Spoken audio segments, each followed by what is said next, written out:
turning to the side of Angus's recliner for a demonstration. Penny reined herself in, lowering Leo to the floor, and walked across to kiss Angus. It was nice to see him.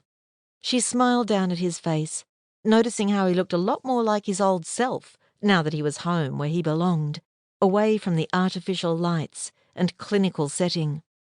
"It's great to see you back. Welcome home, Dad." "Thanks, love. I'm looking forward to sleeping in my own bed."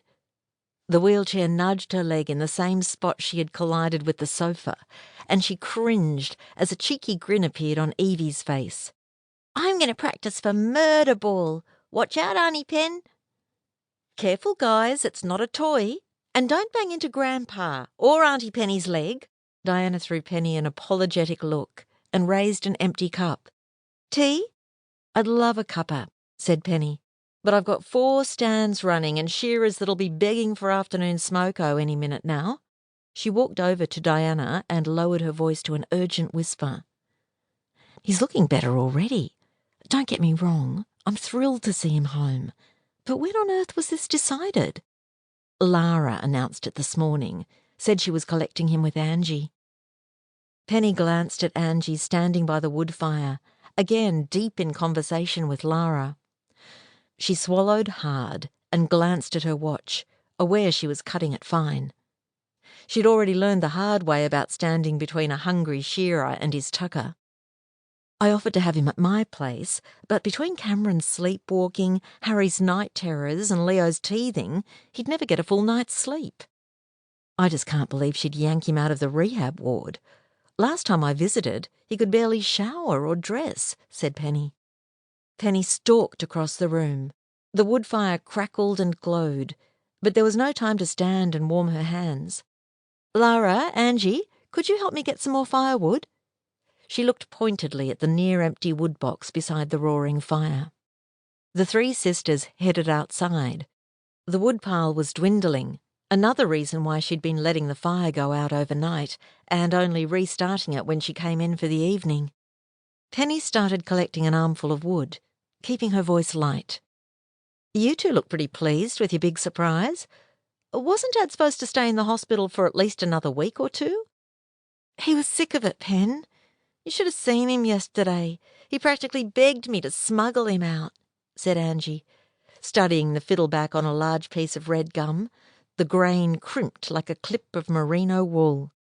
"At least she has the decency to look a little guilty," thought Penny. "That's funny, because the nurse told me he needed another fortnight of rehab." "Angie's just being nice. He wanted to be back here to keep a closer eye on the farm. Make sure you don't do anything rash," said Lara, flicking a huntsman spider off the piece of firewood in her hand. It hit the ground running, moving fast to find a shadowy space. Penny jumped out of the spider's frenzied path, forcing a dry laugh. "He probably wants to make sure you're not putting up the for sale signs, Lara.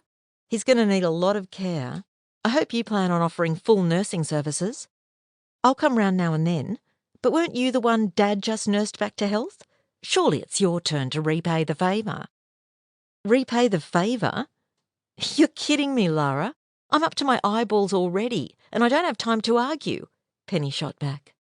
Angie and Diana roping her into baking therapy classes was one thing, but full-time caring duties on top of farm work and job sharing with Charlotte was a whole different ball game. Why don't I just introduce Lara to Charlotte, and they can come up with a watertight plan to send me completely batty? Penny squeezed her eyes shut, trying to calm her mind, relax her shoulders and unclench her jaw. Then looked back at the farmhouse windows. Pleasure at seeing her father finally home was mixed with the frustration that Lara was setting her up for a fall. "I'll look after Dad because that's what families do. But I won't forget this, Lara. Karma will bite you in the bum one day." Tim pulled the shearing shed door open, squinting into the bright sunshine. Goosebumps prickled his skin as he scanned the laneway. It shouldn't have taken her this long to return the sheep to their paddock.